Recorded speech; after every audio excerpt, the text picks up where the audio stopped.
अस्सलाम वालेकुम। आज के इस लेक्चर में हम बात करेंगे फैक्ट्री ओवरहेड डिस्ट्रीब्यूशन के ओवरहेड को हमने कैसे डिस्ट्रीब्यूट करना है डिफरेंट डिपार्टमेंट के अंदर। हमने लास्ट वीडियो में इसको डिस्कस किया था। आज हम बात करेंगे स्टैंडर्ड डिस्ट्रीब्यूशन की। थोड़ा सा एक दफ़ा रिकैप कर लेते हैं। देखिए, हमारी फैक्ट्री में कोई भी चीज़ें बन रही हैं तो वो एक ही डिपार्टमेंट नहीं होता या एक ही प्रोसेस नहीं होता, तो डिफरेंट डिपार्टमेंट होते हैं हमारे पास, या डिफरेंट प्रोसेस से चीज़ें गुजर के बनती हैं। हमने क्या करना होता है, उनके जिस डिपार्टमेंट से रिलेटेड जितने खर्चे होते हैं वो उस डिपार्टमेंट को असाइन करने होते हैं। हम एग्जांपल लेते हैं कि हमारी फैक्ट्री है, उसमें दो डिपार्टमेंट है, एक शू का डिपार्टमेंट है, एक क्लोथिंग का डिपार्टमेंट है। प्रोडक्शन के अंदर हमें तीन चीज़ें चाहिए होती हैं। कोई भी चीज़ बनाने के लिए हमें मटेरियल चाहिए, लेबर चाहिए और फैक्ट्री ओवरहेड्स चाहिए, तभी जाके चीज़ हमारी फिनिश गुड में कन्वर्ट होगी। अब जो मटेरियल का खर्चा होगा जिस डिपार्टमेंट से, वो इजीली आइडेंटिफाई हो जाता है कि ये किस डिपार्टमेंट से रिलेट करता है। हमने बात की शू डिपार्टमेंट और क्लोथिंग की, तो शू से रिलेटेड जो भी मटेरियल आया होगा हमें पता है कि ये इससे रिलेट करता है, हम उसको उठा के उस डिपार्टमेंट में असाइन कर देंगे। इसी तरह हमारे पास जो क्लोथिंग डिपार्टमेंट का मटेरियल होगा उसके लिए डेफिनेटली रॉ मटेरियल जो होगा वो क्लोथ ही होंगे, फैब्रिक होगा, उसका जो खर्चा होगा हम उठा के उस डिपार्टमेंट में लिख देंगे। जो शू फैक्ट्री में लेबर काम कर रही होगी, हमें इजीली पता है कि ये शू डिपार्टमेंट की लेबर है, हम उसके खर्चे उस डिपार्टमेंट में दे देंगे, क्लोथिंग वाले खर्चे उस डिपार्टमेंट में दे देंगे। मसला हमारे पास आता है जो ओवरहेड्स होते हैं, कॉमन एक्सपेंसेस होते हैं, उनको कैसे डिवाइड करें। ओवरहेड की मिसालें, आपने फैक्ट्री का रेंट दिया, मान लें 1 लाख रुपया, तो वो 1 लाख शू में कितना जाना चाहिए, क्लोथिंग में कितना जाना चाहिए। इसी तरह आपके पास हो सकता है इलेक्ट्रिसिटी का बिल हो जो आपने पे किया हो 1 लाख का, तो हमने ये डिवाइड करना है बेसिकली शू में कितना जाना चाहिए, क्लोथिंग में कितना जाना चाहिए। तो ये था फैक्ट्री ओवरहेड डिस्ट्रीब्यूशन जो हम लास्ट वीडियो में डिस्कस कर चुके हैं। तो इसके अंदर एक हमने बात की थी कि कुछ सर्विस डिपार्टमेंट भी हो सकते हैं। ये तो थे प्रोडक्शन डिपार्टमेंट जो कोई चीज़ बना रहे हैं। इसी तरह एक डिपार्टमेंट हमारा हो सकता है मेंटेनेंस का, कि जो हमारी इन दोनों डिपार्टमेंट में मशीन होगी, उस मशीन की देखभाल के लिए हमने मेंटेनेंस का डिपार्टमेंट बना दिए, ताकि अगर कभी कोई खराबी आए तो हम बाहर से बंदा ना बुलाए, हमारी फैक्ट्री का बंदा जाके ठीक करते और हमारी प्रोडक्शन डिस्टर्ब ना हो। तो वो जो सर्विस डिपार्टमेंट था बेसिकली वो था इन डिपार्टमेंट को फैसिलिटेट करने के लिए, प्रोडक्शन डिपार्टमेंट को सपोर्ट करने के लिए हमने अपनी फैक्ट्री के अंदर एक सर्विस का डिपार्टमेंट बनाया था। उस सर्विस डिपार्टमेंट में भी कुछ ना कुछ खर्चे होंगे, उसकी कोई लेबर होगी, वहाँ पे लोग काम कर रहे होंगे, कुछ मटेरियल भी यूज होगा, कुछ ओवरहेड भी होंगे।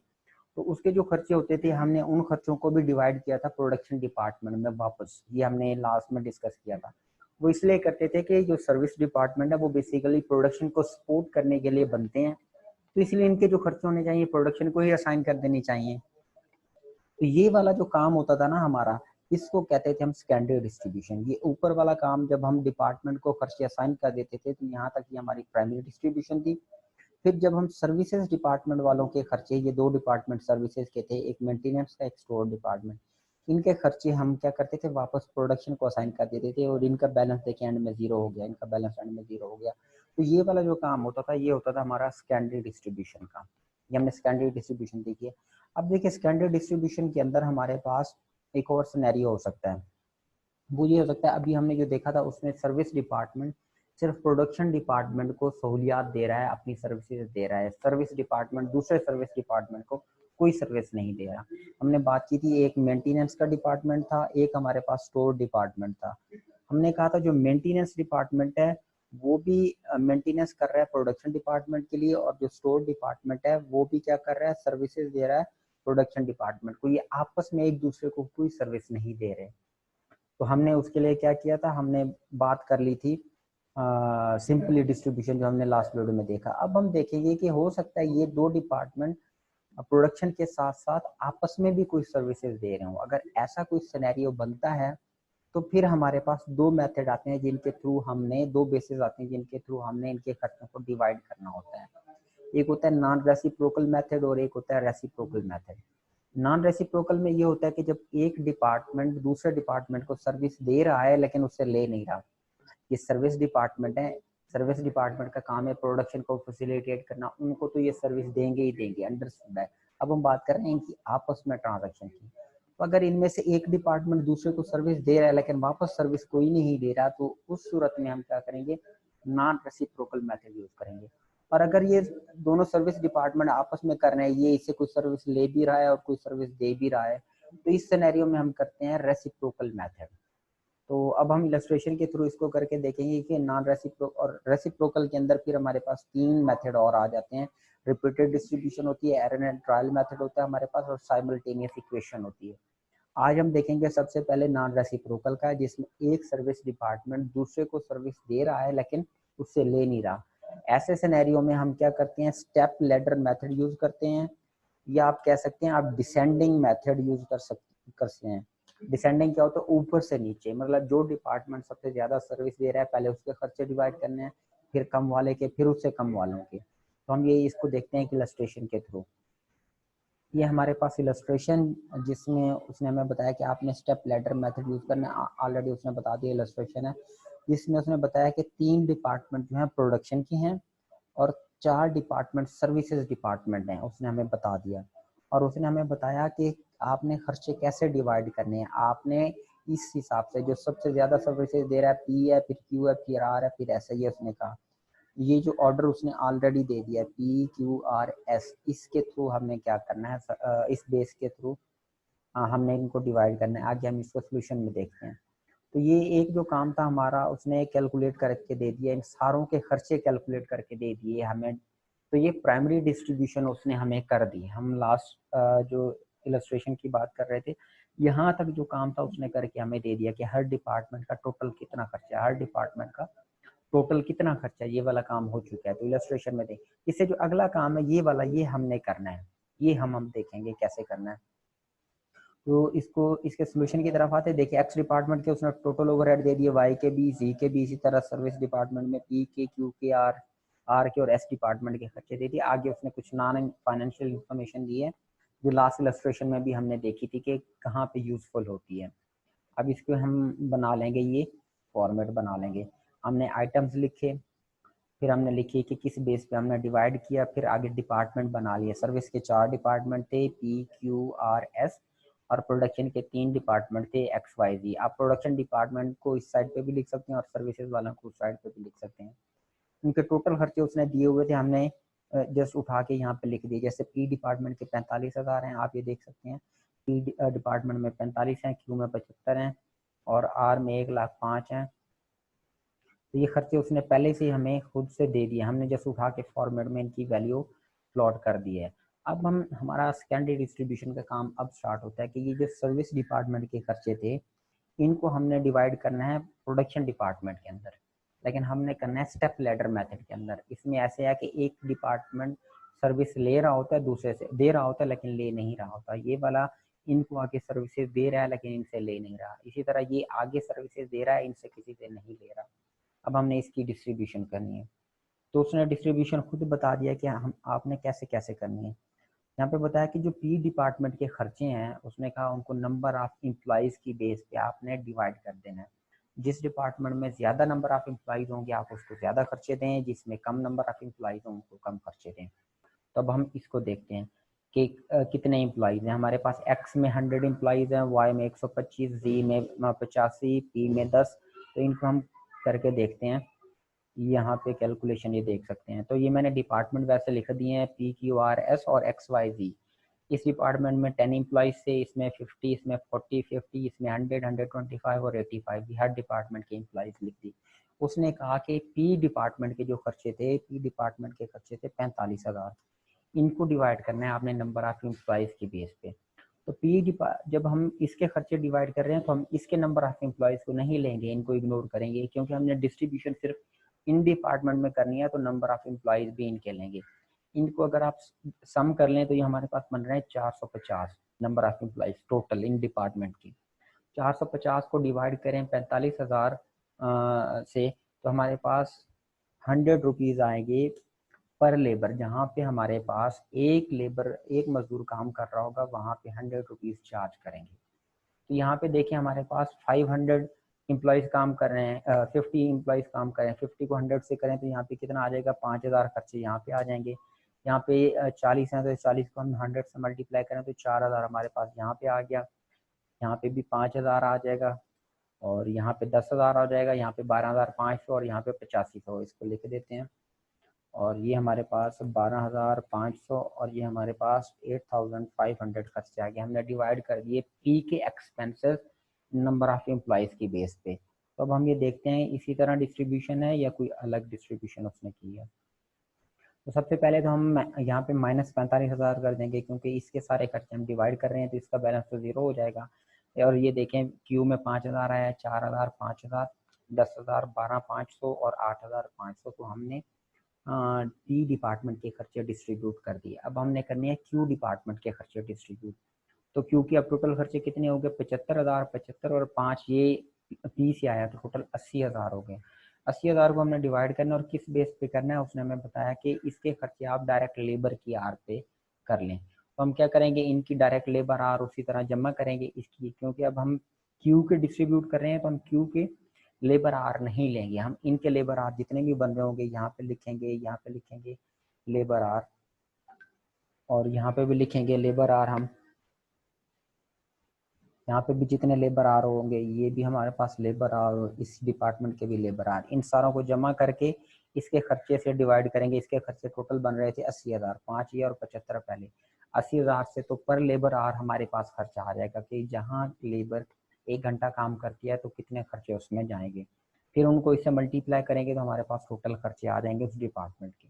तो आप आर में देखेंगे तो 24,000 आ जाएंगे, इसमें 12,000 आ जाएंगे, 16,000, 12,000, 16,000। तो ये हमने क्यू को डिस्ट्रीब्यूट कर दिए। इसी तरह अब हमने आर के डिस्ट्रीब्यूट करने हैं, ये माइनस करके 0 कर दिया तो इसके टोटल बन रहे हैं 1,33,000। इसको माइनस कर लेंगे 1,33,000 से तो ये 0 हो जाएगा, और इसको हमने डिवाइड करना है एरिया की बेस पे। जिस डिपार्टमेंट का जितना ज़्यादा एरिया होगा उस डिपार्टमेंट में उतने खर्चे जाने चाहिए। अब हम क्या करेंगे, एस, एक्स, वाई और वी इन 4 डिपार्टमेंट का एरिया जमा करके इसे डिवाइड करेंगे तो पर स्क्वायर फीट हमारे पास खर्चा आ जाएगा। फिर इस रेट को जितने ही इस एरिया होगा उससे मल्टीप्लाई कर देंगे तो ये हमारे पास ये वैल्यू आ जाएगी। इसी तरह हमने एस डिपार्टमेंट को डिस्ट्रीब्यूट कर देना है, तो ये हमारी स्टैंडर्ड डिस्ट्रीब्यूशन खत्म होगी कि सर्विसेज डिपार्टमेंट के जितने भी खर्चे थे हमने वो असाइन कर दिए प्रोडक्शन डिपार्टमेंट को, लेकिन जो मेथड यूज़ किया है वो था हमारे पास स्टेप लैडर मेथड। तो ये वाली बात हमारी कंप्लीट हो गई। नेक्स्ट अब बात करेंगे, इसमें था नॉन रेसिप्रोकल, ये एक ही मेथड था स्टेप लैडर मेथड, या आप इसे डिसेंडिंग मेथड भी कह सकते हैं, कि जो डिपार्टमेंट सबसे पहले होता है उसके खर्चे सबसे पहले डिवाइड किए जाते हैं। जो सबसे ज़्यादा सर्विसेज दे रहा होता है बाकी डिपार्टमेंट को उनके खर्चे हम पहले डिवाइड कर देंगे। अब हम बात करेंगे रेसिप्रोकल मेथड। रेसिप्रोकल मेथड तब यूज़ किया जाता है जब एक सर्विस डिपार्टमेंट दूसरे को अपनी सहूलियात दे रहा हो और उनसे ले भी रहा हो, मतलब इनकी आपस में ट्रांजैक्शन चल रही हो। तो फिर हम इन तीन में से कोई मेथड यूज़ करेंगे, रिपीटेड डिस्ट्रीब्यूशन का, एरर एंड ट्रायल का और साइमल्टेनियस इक्वेशन का। अभी हम सिर्फ देखेंगे साइमल्टेनियस इक्वेशन का मेथड। नेक्स्ट इलस्ट्रेशन देखते हैं हम। ये जो नेक्स्ट इलस्ट्रेशन का डाटा उसने हमें दिया है, ये डिपार्टमेंट है 5 डिपार्टमेंट, जिनमें से पहले 3 प्रोडक्शन डिपार्टमेंट है, ये 2 सर्विस डिपार्टमेंट है। उसके टोटल खर्चे उसने करके दे दिए हैं, मतलब प्राइमरी डिस्ट्रीब्यूशन कर दिए। अब हमने सेकेंडरी डिस्ट्रीब्यूशन करनी है। सेकेंडरी में क्या करते होते हैं, सर्विसेज डिपार्टमेंट के खर्चों को, मतलब एक्स और वाई के खर्चों को इन 3 डिपार्टमेंट में असाइन करना है। बेसिकली ये हमारा काम है। उसने आगे हमें बताया हुआ है कि एक्स डिपार्टमेंट जो खर्चे करता है उनमें से 40% जाएगा डिपार्टमेंट ए में, 30% जाएगा डिपार्टमेंट बी में, 20% सी में, एक्स में खुद में कुछ नहीं जाएगा, वाई में 10%। तो ये देखिए 100% हो जाएंगे। 30 प्लस 40 प्लस 30 70 और 20 90 हो जाएंगे, और 10 ऐड करें 100%। इसी तरह वाई के जो एक्सपेंसेस हैं वो 30% ए में जाएंगे, 30 बी में, 20 सी में और 20 एक्स में जाएंगे। अब हमारे पास यहाँ पे 2 इक्वेशन बन रही हैं। हमने ये देखना है कि एक्स डिपार्टमेंट में आफ्टर डिस्ट्रीब्यूशन कितने खर्चे बन रहे हैं टोटल, मतलब इस सर्विस डिपार्टमेंट से खर्चे यहाँ पे आ जाए तो टोटल कितने बन रहे हैं। और इसी तरह वाई डिपार्टमेंट, ये जो वाई है इसका मतलब है कि वाई डिपार्टमेंट में टोटल कितने खर्चे बन रहे हैं आफ्टर डिस्ट्रीब्यूशन। हम ये लिखेंगे कि टोटल एक्सपेंस मतलब डिपार्टमेंट ए की और टोटल एक्सपेंस डिपार्टमेंट वाई के आफ्टर डिस्ट्रीब्यूशन। और ये ए हो जाएगा कि एक्स में टोटल खर्चे बिफोर डिस्ट्रीब्यूशन, और पार्ट ऑफ डिपार्टमेंट वाई से कितना आएगा तो वो पोर्शन, इनको ऐड करेंगे तो टोटल खर्चे हो जाएंगे। इसी तरह वाई के देखेंगे तो वाई में बिफोर डिस्ट्रीब्यूशन कितने खर्चे थे, बिफोर डिस्ट्रीब्यूशन 2000 है, और फिर एक्स में से भी कुछ पोर्शन इसको आना था तो एक्स का इसमें ऐड करेंगे तो ये टोटल हमारे वाई के एक्सपेंसेस हो जाएंगे। इसको हम देखते हैं ये वैल्यूज प्लॉट करके। पहली इक्वेशन में x equal to A plus B Y कि एक्स के बिफोर डिस्ट्रीब्यूशन एक्स डिपार्टमेंट में कितने खर्चे थे, बिफोर डिस्ट्रीब्यूशन 4500 थे, और वाई में से कितना परसेंट आना था इसको, वाई में से 10% आना है। तो हमने वाई का सॉरी वाई से 20% एक्स में आना था, तो वाई का 20% हमने यहाँ लिख दिया 20% ऑफ वाई, या आप लिख सकते हैं इसको 45,000 प्लस 0.2 वाई। और इसी तरह जो वाई डिपार्टमेंट में देखें बिफोर डिस्ट्रीब्यूशन 2000 थे, ये बिफोर डिस्ट्रीब्यूशन 2000 आ गया, और कुछ पोर्शन इसको एक्स में से आना था, एक्स में से कितना आना है इसको 10%, तो हम ये लिखेंगे 10% ऑफ एक्स। तो इसको 2000 प्लस 10% ऑफ एक्स लिख लें, या 2000 प्लस 0.10 एक्स लिख लें, तो एक ही बात है। फिर इन दोनों इक्वेशन को आपने क्या कर देना, सब्स्टिट्यूट कर देना कि एक्स वाली इक्वेशन लें और वाई की कीमत प्लॉट कर दें। एक्स की ये वाली हमारे पास इक्वेशन है, एक्स इक्वल 45,000 प्लस 0.2, और वाई की वैल्यू हमारे पास ये आ रही है 2000 प्लस 1.10 0.10 एक्स। तो इनको सब्स्टिट्यूट करके हम एक्स की वैल्यू निकाल लेंगे तो ये 5000 आ गई। इसी तरह आप वाई की वैल्यू निकाल लें तो वो 2500 वैल्यू आ जाएगी वाई की आफ्टर डिस्ट्रीब्यूशन। हमने ये फाइंड आउट कर लिया कि आफ्टर डिस्ट्रीब्यूशन एक्स में टोटल खर्चे 5000 तक जा सकते हैं, और वाई डिपार्टमेंट में टोटल खर्चे 2500 तक जा सकते हैं। अब इसको हमने डिवाइड कर देना है वापस, क्योंकि इसमें रखना तो कुछ नहीं है। ये हमने सबसे पहले वो वैल्यूज उठा के लिखती जो उसने हमें खुद दी थी, जो प्राइमरी डिस्ट्रीब्यूशन उसने करके हमें दी थी, ये वाले खर्चे ए में कितने हैं, बी में कितने, सी में, एक्स में और वाई में। तो हम क्या करेंगे, इन 5 डिपार्टमेंट के अंदर सबसे पहले वो खर्चे उठा के लिख देंगे, ये 5 डिपार्टमेंट के खर्चे आ गए। फिर हमें पता है आफ्टर डिस्ट्रीब्यूशन एक्स में कितने जा सकते हैं, 5000 हो सकते हैं, इससे ज़्यादा नहीं हो सकते, हमने इक्वेशन के थ्रू करके देख लिया। तो हम यहाँ पे 5000 लिख देंगे और उसको माइनस कर देंगे, क्योंकि ये 5000 हमने क्या करना है, डिवाइड कर देना है बाकी डिपार्टमेंट के अंदर, यहाँ पे तो कुछ भी नहीं रहेगा, तो इसलिए हमने -5000 कर दिया।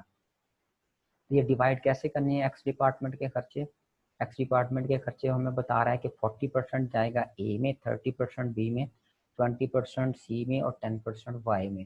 तो इस 5000 का 40% लेके आप ए डिपार्टमेंट में दे दें, 40% 2000 हो जाएगा, 30% डिपार्टमेंट बी में 1500, और ये हमारे पास आ जाएगा 20% डिपार्टमेंट ए में और 10% डिपार्टमेंट वाई में। तो ये हमने डिस्ट्रीब्यूट कर दिया, तो ये सारे ख़त्म हो जाएंगे, माइनस हो जाएगा। फिर हमने क्या करना है, हमें पता है कि वाई डिपार्टमेंट में टोटल खर्चे 2500 होने हैं आफ्टर डिस्ट्रीब्यूशन। तो इस 2500 को हम डिवाइड करेंगे जो परसेंटेज उसने हमें दी हुई है, परसेंटेज कितनी दी है उसने, कि वाई डिपार्टमेंट में जो खर्चे होंगे 30% ए में जाएगा, 30 बी में और 20% बाकी दो डिपार्टमेंट में जाएंगे।